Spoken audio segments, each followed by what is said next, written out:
Seize Your Adventure is supported by patrons. If you'd like to support me in creating this podcast and increasing the crossover between epilepsy and adventure, head to patreon.com/Seize Your Adventure. If you look at the statistics in the UK, 40% of people are completely inactive, no exercise at all, and difficult to get motivated, difficult to do anything, and subsequently there are co-conditions, so it might be diabetes or obesity, whatever those happen to be. But for people with epilepsy, the number is nearer 80%. So straight away, we're talking about 40% of the population in the UK who have epilepsy who've stopped doing exercise. And my researcher looked at that 40% of people and found out why they'd stopped doing exercise, and would they go back if they could have a look at a plan that I sketched out for them. Hello, adventurers. I am Fran Tarauskis, and you are listening to Seize Your Adventure. I just want to straight away ask you to pause and think about the statistic you just heard my guest say. 80% of people with epilepsy are inactive, which is double the general population of the UK. You might remember that last year I did an episode called Can I Do Adventure Sport with Epilepsy? And in that episode, I talked about a table from the International League Against Epilepsy that is currently the most in-depth and diverse guidance we have for taking part in sport and exercise with epilepsy. Well, that table was sent to me by today's guest, Ian Johnston, who at that time was in the middle of writing his dissertation on the relationship between epilepsy and exercise. Sport and exercise has always been a part of Ian's life. He's taken part in pretty intense running races since he was a kid. He worked as a football coach, and he spent family holidays dabbling in adventure sports. But when Ian was diagnosed with epilepsy, that all changed.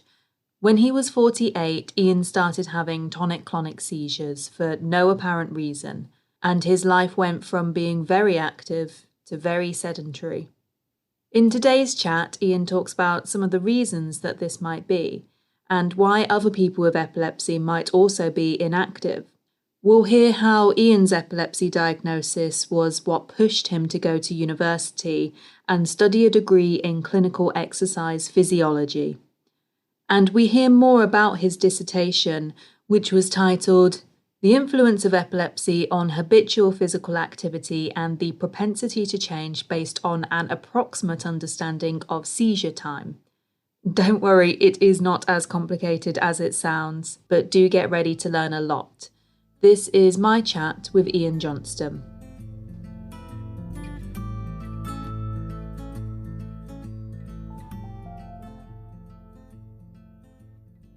We'll go into a little bit more the ins and outs of the master's degree that you took, because you sent across to me your dissertation, and it was, if you excuse the pun, quite mind-blowing in terms of some of the things that you've looked into and how little information you had to go on as well. Yeah. So we'll go into that a little bit later on. If you can tell us a little bit more about your life pre-epilepsy. So you were saying you were 48 when you had your first seizure. So did this come completely out of the blue, or was there anything that triggered it? Absolutely out of the blue, as far as I know. And I've tried to look back and try and compare with when I had subsequent seizures as to whether there was any kind of pattern. There was nothing really going on in my life at the time. So, when people talk about the big stresses in your life of getting married or divorced or buying a house or these big things, there was none of those going on at the time. It was, completely out of the blue. So really unexpected. Can you go into a little bit of detail about what your life was like before diagnosis? Because it was very different to after diagnosis, wasn't it? I guess typical of lots of boys and young men, I was completely into doing sports. I guess from the age of about 10, I've tried to play football all the time, as much as possible. when I was 12, the Great North Run started, and we did the Great North Run when we were 12, and against all of the safety advice now, where you've got to be 17 or 18. Since about 2000, when my first son was born, I've probably done a marathon every 2 years, maybe every 3 years. So a lot of training, continually doing a lot of training.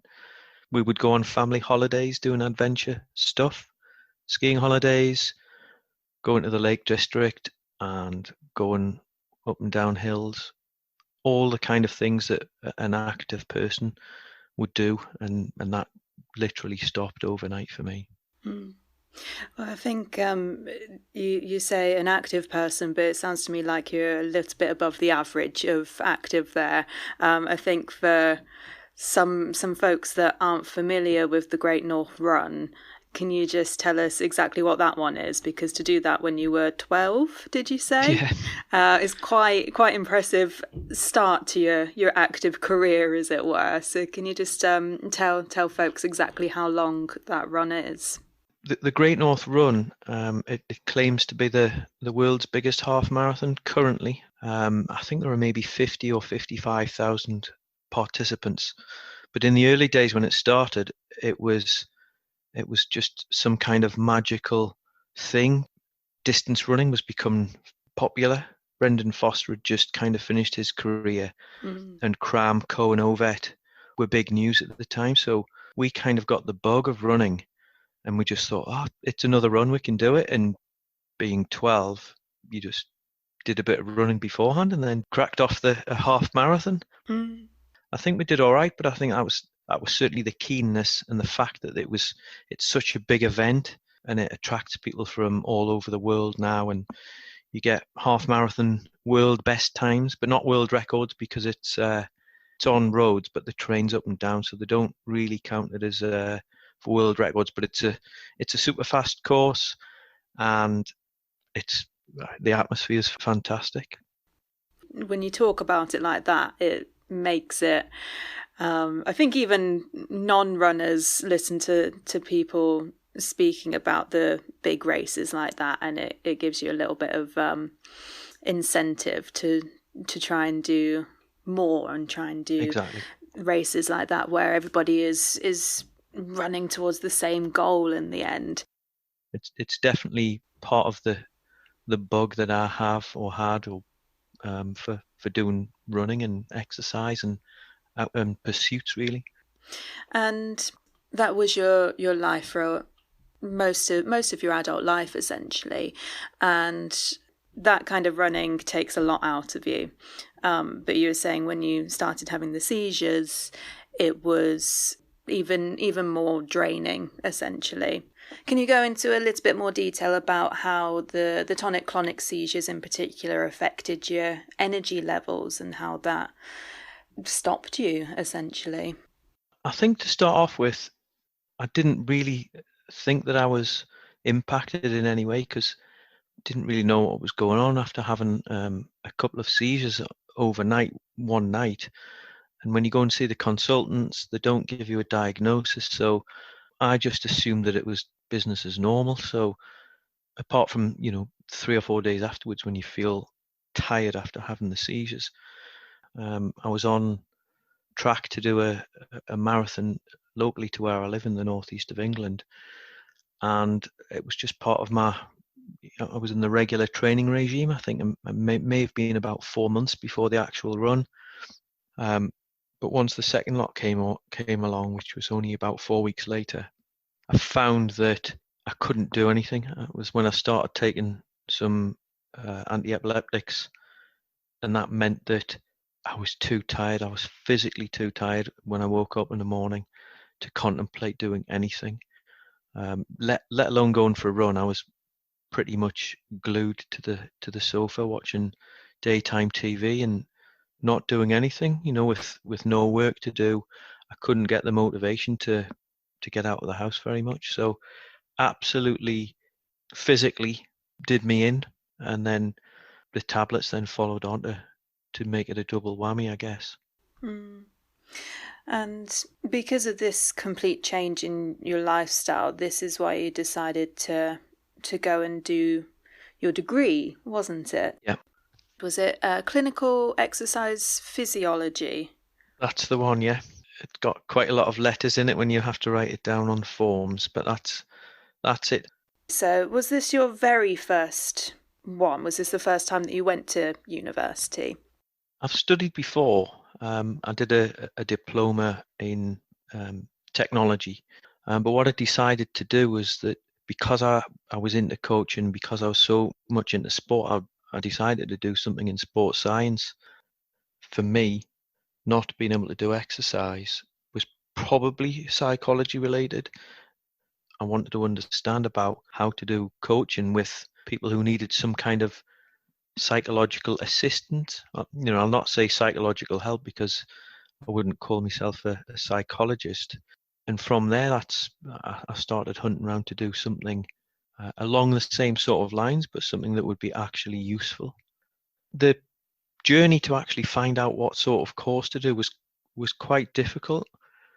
Because if you've come from a sporting background, getting on anything that's something which is clinical or vaguely related to health is pretty challenging. Because a lot of the masters, if you were going to do something clinical, you would have to have done some kind of prior degree course, maybe nursing or physiotherapy or something along those lines. I ended up with clinical exercise physiology or a research master's where you could pretty much choose what you wanted to do yourself.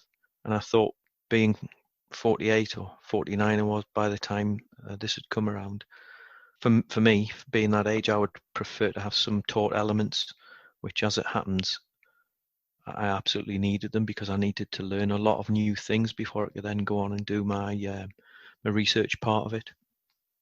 In simple terms, clinical exercise physiology is learning about a condition or conditions and then doing some kind of rehab program. And if you did a rehab program, what sort of cautions would you take?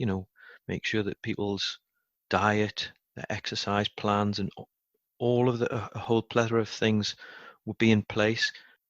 It was all brand new stuff. So, learning how to take blood, all sorts of stuff like taking ECG measurements. I mean, not that we would have to do anything from a nursing perspective, but if you're going to do a program for somebody with a clinical condition, you have to understand all of those different elements.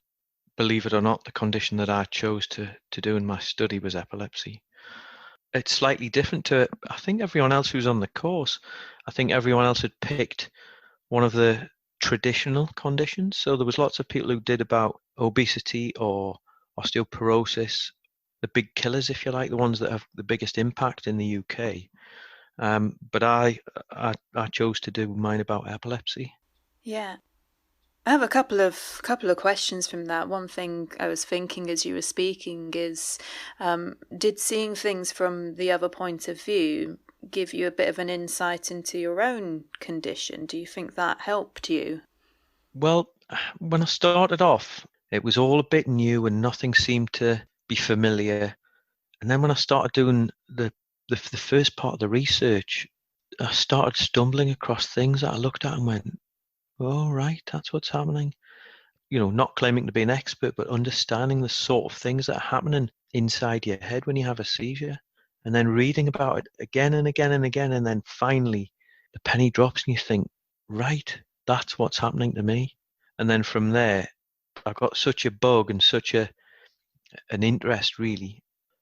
What really got me into doing all the investigations and a whole bunch of research that I would never imagine I would ever have that amount of interest to do anything in, really. But it's when you start doing the research and you go down different paths and you find, oh well, this is about the health perspective, this is about tiredness, and why do people have seizures, and what role does alcohol play? Because that's a really big thing that in my mind, it's all alcohol. And then find out the details of why do people really have more seizures when alcohol's involved. And some of the research says it's because when people are drunk, they forget to take the tablets. And that's one of the most common reasons for alcohol being involved.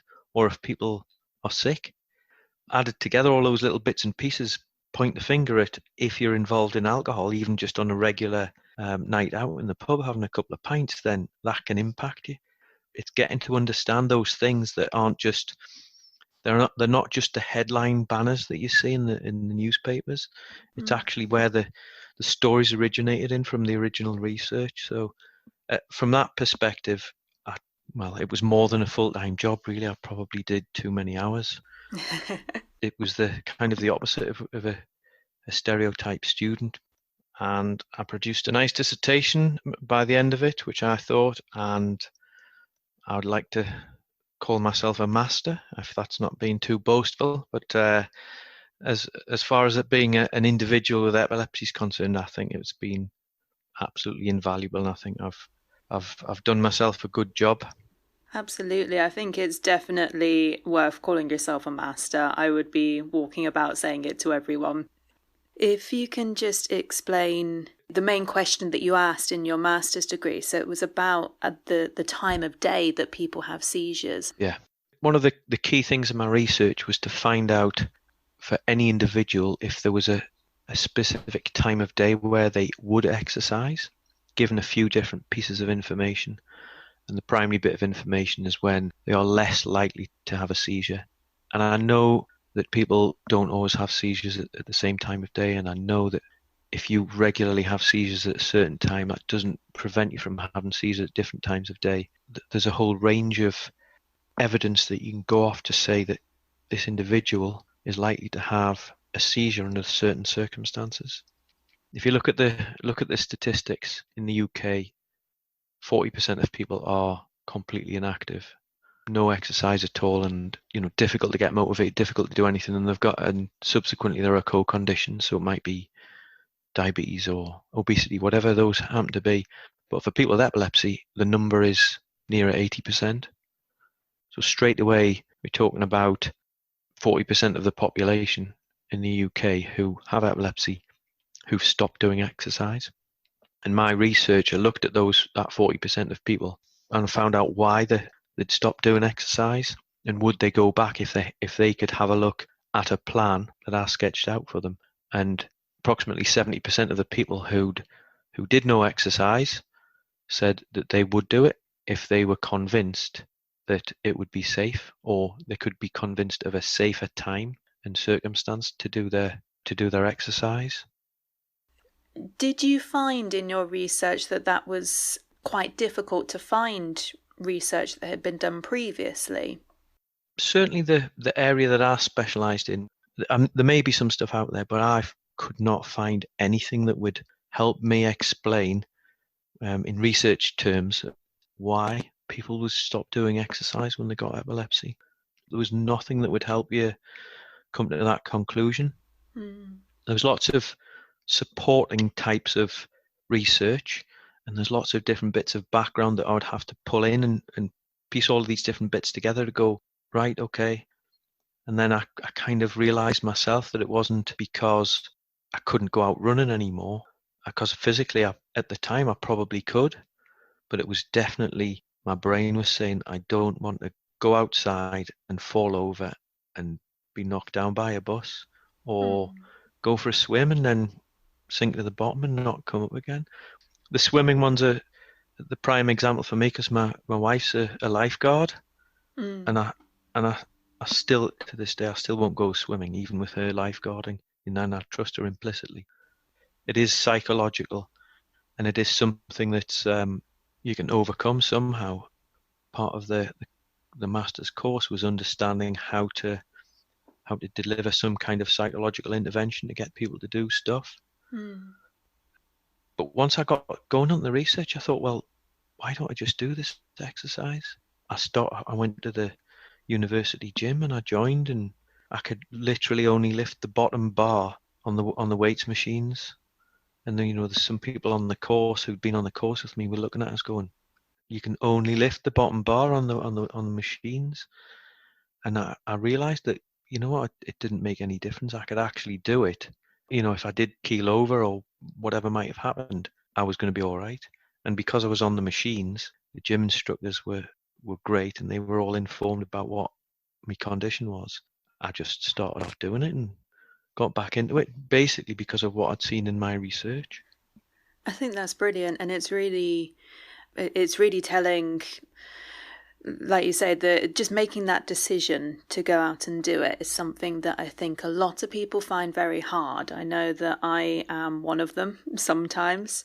It was very interesting to hear you talking about the swimming, because I have just started swimming for the first time in years, and it is very psychological with me in terms of how well I'm doing at the moment. Yeah. I'm having to have a lot of talks to myself at the side of the pool about how safe I am and that kind of thing.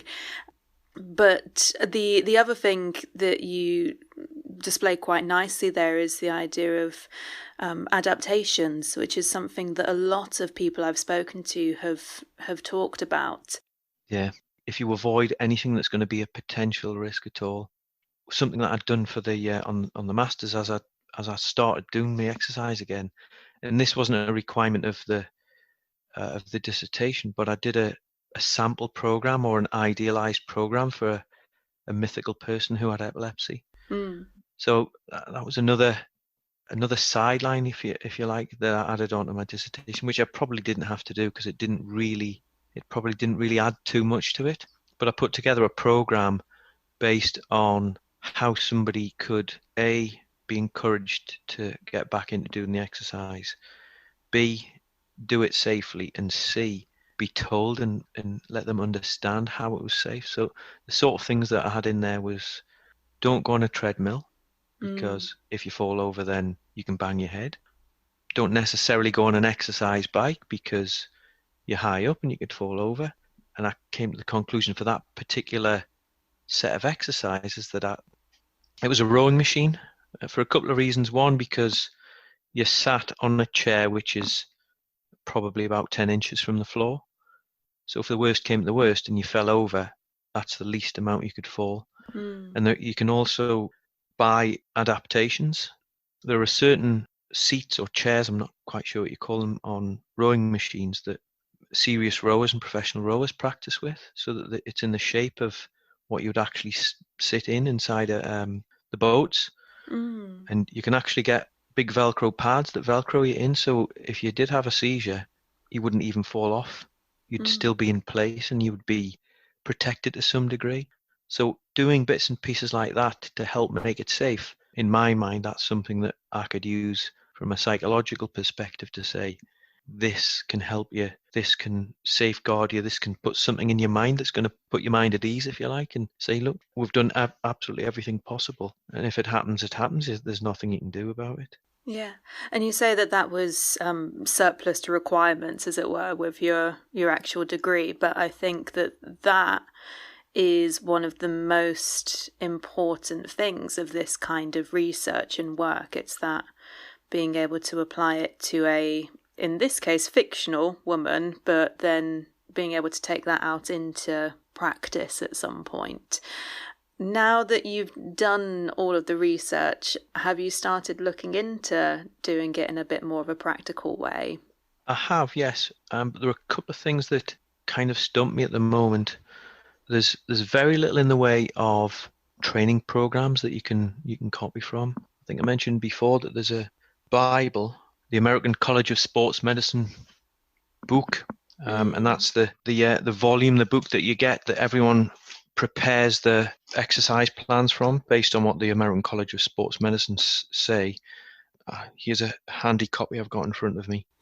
If I look through, for example, let's say diabetes. So there's 30 pages on diabetes and what you should look for, and the bits of the background.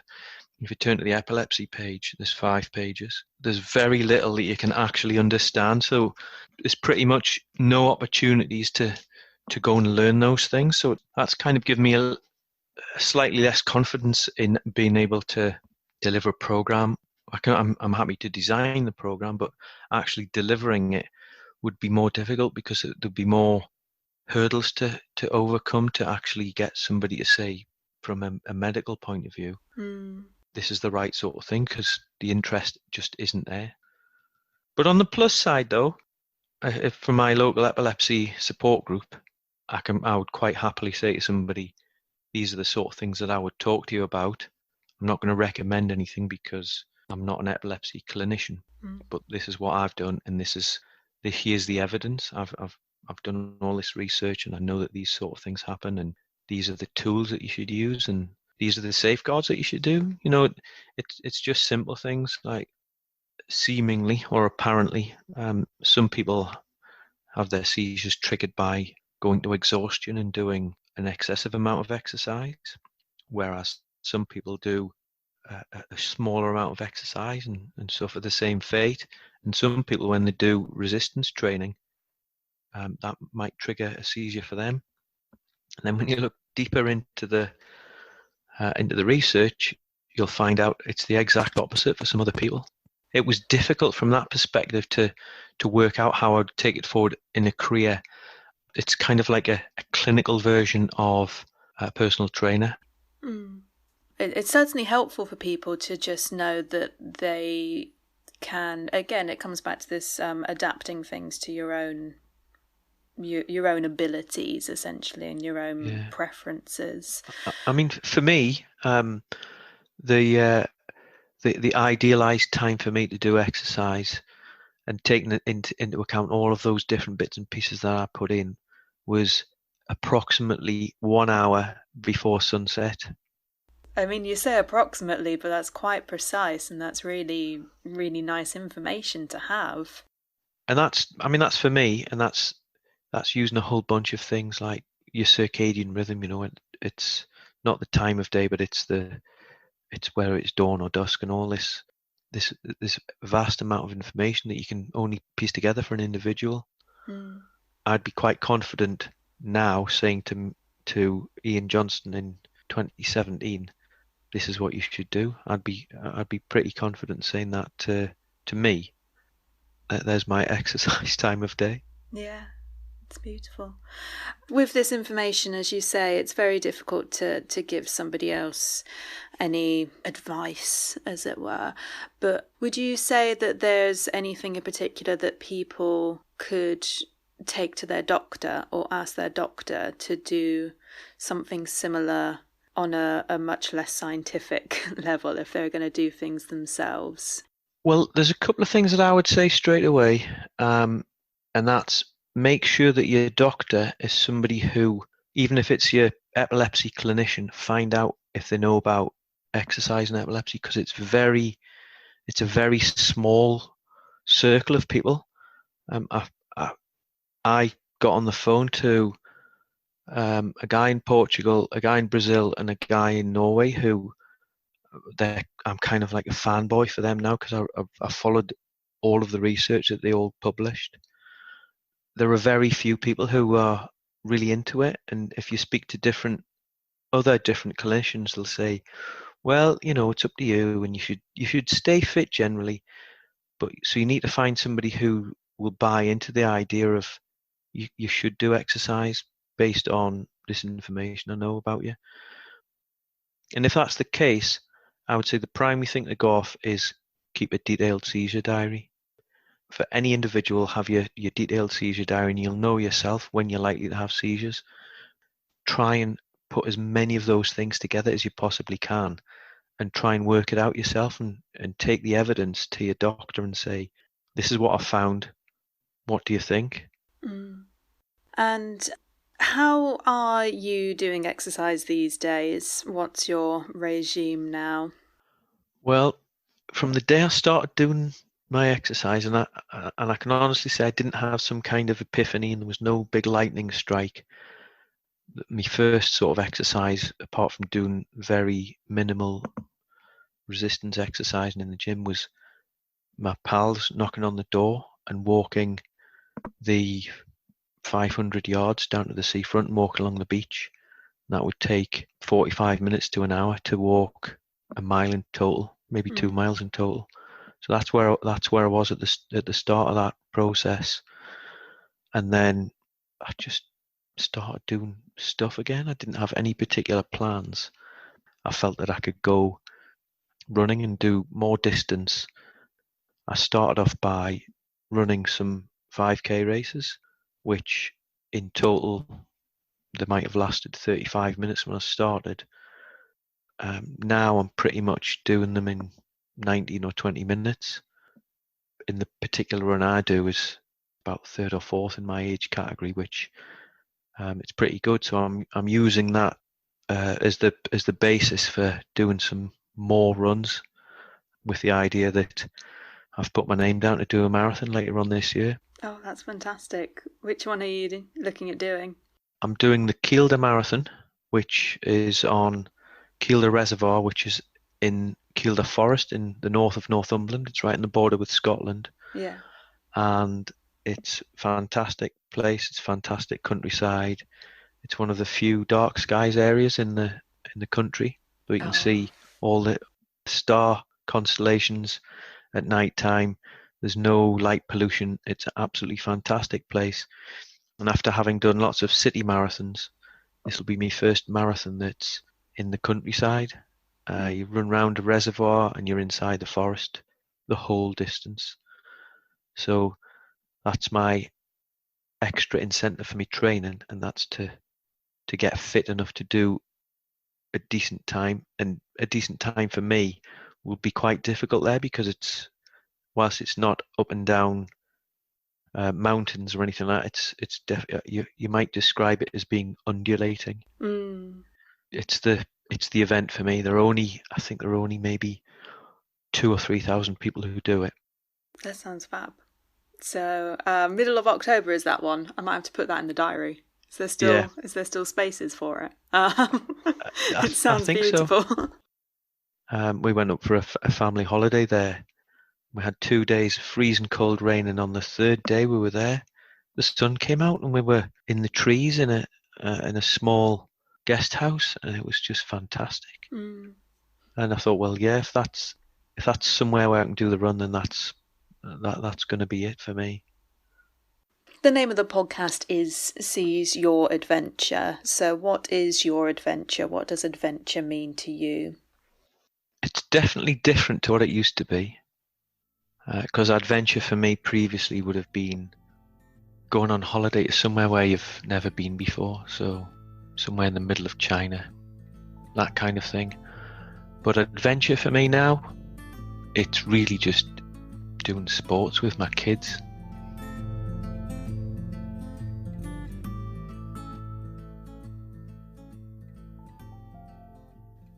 As always, Ian and I were talking for much longer than I could fit into the episode today, and the topic veered into some less relevant aspects of neuroscience and big data. If anyone else is interested in that more technical side of things, you can get in touch with Ian to ask about his dissertation.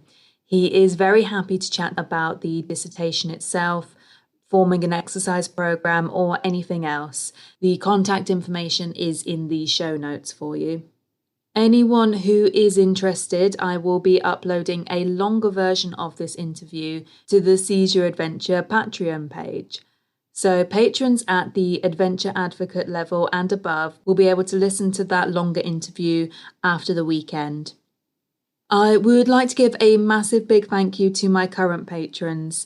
I can't tell you how happy I was to see that $10 go into my account, and even though it has already gone straight out to pay for my email address, it does mean a lot to have that support. If you are in a position to support financially and you do find value in the work that I do with Seize Your Adventure, please do head over to patreon.com/Seize Your Adventure. You can become an adventure ally for $3 a month, and there are various levels of support all the way up to producer level, which is $250 a month, and that basically helps to produce and pay for one full episode. I know that not everyone can support financially, particularly at the moment, and I still see you and appreciate all of you. Please do keep sharing the episodes around. Let me know when you do so I can thank you personally. I want to give my guest the last word today. At the end of the conversation, Ian told me about some of his influences, including the footballer Leon Legg and the sports coach Daniel Beddoe. Now, apologies to Daniel, neither of us could remember his name as we were recording, but please do go and look him up, Daniel Beddoe. So I will leave you with Ian's thoughts on that, and until next time, safe adventures, everyone. There's definitely something I would say to anybody who's interested in doing this kind of thing. I've and even though I'm a middle-aged married man with kids, I'm a fanboy of quite a number of people, and I've hunted some of these people down from Instagram, from Twitter, from LinkedIn, and basically from writing emails to people. And the people that I've found are people who are an inspiration or they've helped in some way. So, for example, the latest person who I'm a fan of is a footballer called Leon Legg. Now, he's recently been on TV talking about his epilepsy, and he started off a blog himself. And I'd previously been in touch with him because he promoted my research and got some people to take part in my research because of the number of followers that he had. And finding those people for me, if anybody wanted to get not necessarily inspiration, but just get some comfort that there are other people who are thinking about the same kind of things. So there's him, and there's a guy, and I wish I could remember his name. He's a sports scientist for Watford Football Club, and he was on Sky News at the weekend, and it was fantastic. He explained that he worked in sport, and you could work in sport, and people would look after you, and if you wanted to do exercise, people were there to help. And it's because he was in this privileged position of working for a professional football club, he was able to put that message across, and it was fantastic. So there's a whole load of people like that who you find by hunting around, and previous to that, you sit thinking it's all doom and gloom, and there's nothing you can do, and who can you speak to, because you've never heard about epilepsy before, you don't even know what it is, and it's something to do with people having fits. That's it. That's the extent of my knowledge beforehand. But if you hunt these people out, you can find lots of good stuff.